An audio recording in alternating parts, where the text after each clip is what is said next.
I set up an international consortium based in London. I can't tell you all the details yet, but we're trying to put together something like an alternative vision of the future, say an alternative to that kind of apocalyptic narrative that's being put forward, at least implicitly, by organizations like the WEF, and that's the virginal planet, rapacious tyrant, all devouring consumer religion.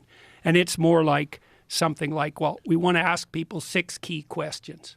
Okay, so how do we get energy and resources at the lowest possible cost as rapidly as possible to the largest number of people around the world? That's one question. And so there's a presumption in the question, and here's one of the presumptions. You don't get to save the planet by making energy prices so expensive that no one poor can afford them. That's off the table.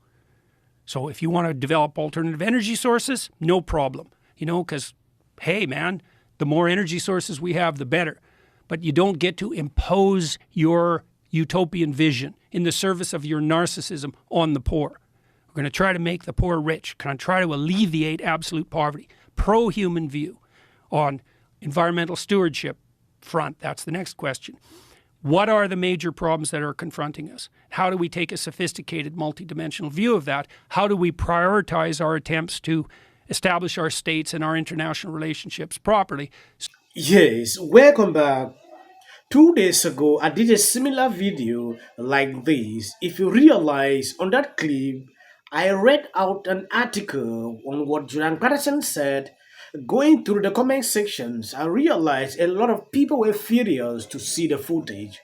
I decided to redo the same video so you can see exactly what is going on. Like you have seen here, that was Jordan Peterson explaining how he wants to create the alternative for World Economic Forum.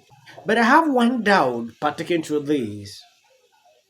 How can this even be possible? It can work initially when these people realize that this thing is working or is booming up. They will look for one dangerous name, to attribute to it, just to tarnish the name or to even make it not to exist on earth. They will say an extremist group, a very dangerous group. We have seen this recently. Jonathan Patterson bringing up this idea is not bad, but it's just the outcome, how these people will look at this organization. I've been trying to understand the driving ideas underneath this globalist utopian tyranny that seems to be developing from the top down. And I think it's driven, at least in part, by this religious vision that I already described. Recently, Jordan Patterson appeared on Joe Rogan Experience podcast. He said something that triggered my attention, that he is considering to create an alternative to World Economic Forum. On this clip, I'll be sharing my thought on what I think about this. If you have not subscribed to this channel, please endeavor to do that. And if possible, why not share this video? God bless you. You have to impose limits to growth on people in order to have a sustainable planet. And that's allied with a view that probably stems all the way back to people like Paul Ehrlich in the 1960s, who really believe, truly, that maybe the planet should only have 500 million people on it, or a billion, in relative poverty, or 2 billion barely scraping by, because otherwise they're going to be wrecking everything, and, controlled by some top-down authority that makes bloody well sure that no one's consuming too much. And so when I look at ideas like that first assumption, the planet has too many people on it, it's like, I don't like to hear people say that, because when I hear that, I think, okay, buddy, who exactly are you thinking about getting rid of? Oh, well, it's not like that. It's like, yeah. Watching Joe Rogan for a very long time, I have never heard a conversation pertaining to World Economic Forum. I was actually impressed when I realized Jordan Patterson actually came up with this idea, to discuss in his podcast. Jordan Peterson is someone that we look up to. He is very intelligent. He put his point in a way, if you are not even intelligent enough, you will not get it. Bringing up this idea to create an alternative to World Economic Forum is something I agree with him. This would be like an opposition to these people. I understand how a lot of people will see this, and I pray it should work out. Is it not going to be that the policies that you craft stemming from that narrative are colored by the belief that there's far too many people? And like, I've really felt that I've been at war for the last 6 months. And I would say it's war because what I observed happening in Europe when I was there last was that, well, and you can see this, you don't have to be in Europe to see it, but it's more direct if you're there, is that it's pretty damn clear that the globalist utopians are willing to sacrifice the poor for the sake of the planet.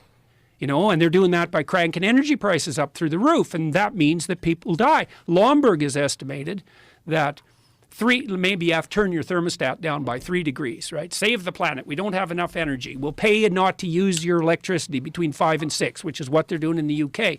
You turn your damn thermostat down 3 degrees, that sounds like nothing. But if you're old, According to this article from Daily Wire, Dr. Jordan Patterson laid out his plan to take on the globalists. The Joe Rogan Experience, telling the podcast king in an extended interview posted Saturday that he is considering starting a populist alternative to the World Economic Forum. Patterson told Rogan that he will be gathering a consortium this October-November in London as a king of rival to the web. This group will discuss 6 questions pertaining to global philosophy and policy. While this first conference will be invite only, it will be public, and Patterson noted that if successful, he would like to expand yearly. Some of the ideas which are aimed at providing an alternative vision of the future. okay, look, we have to save the future poor. And so now some of the present poor are going to have to suffer. Well, that's convenient for you if you happen not to be one of those poor people, but let's give the devil his due and say, okay. It's like, that'd be fine with me. Not really. That'd be fine with me if the consequence of your actions, raising energy prices, for example, actually produced an improvement in those things you wanted to improve. So, for example, energy is more expensive, but now the air is cleaner. But that isn't what's happened in Germany. Right. What's happened in Germany is energy is like 5 times as expensive, and the coal plants are back on. So it's like, even by your own criteria for success, you failed, and you did it at the expense of the poor. And, the World Bank estimated, I don't remember how many months ago, it's probably 9 months ago, that we're putting 350 million people on the brink of starvation because we're cranking energy prices up. And so for me, it's like, that's 350 million people. That's 3 times as many as the communists. When you take a look at what Jordan Patterson said here, he actually outlined what he thinks can be okay. I don't want to bring the full clip here because sometimes Joe Rogan can be disturbing reacting to his videos. Let me read out so you can understand exactly what he said. The first point, how to get energy and resources at the lowest possible cost as rapidly as possible to the largest number of people around the world. The second point, engaging in a pro-human view of Earth stewardship. The third point, putting forward a vision on the family policy front to facilitate the encouragement of and the maintenance of long-term monogamous couples who are child-centered, and discovering our story specifically as it relates to voluntary play rather than the spirit of power ruling. Patterson, the Daily Wire Plus star, clinical psychologist, and best-selling author, also told Rogan that the transgender contagious, the transgender, the transgender contagious is damaging children and likened it to the satanic ritual abuse claimed that arose in daycare center nearly 40 years ago. He also took a clear shot at the globalist group that gathered in Davos to formulate progressive policy to impose on the world. I have been trying to understand the driving ideas underneath this globalist or utopian tyranny that seems to be developing from the top down, and I think it's driven at least in part by this religious vision that I already described. That you have to construct culture itself, especially industrial culture, as the tyrant father plagiarizing everything in its way which is unbelievably dangerous way to think, to one-sided, Peterson said. That is according to an article published by Daily Wire. If you don't know, Peterson right now is signed to Daily Wire. Of the land and creating the droughts and melting the ice and raising the sea level and causing these waves of climate refugees predicted to reach 1 billion in this century. Look at the xenophobia and political authoritarian trends that have come from just a few million refugees. What about 1 billion? We would lose our capacity for self-governance on this world.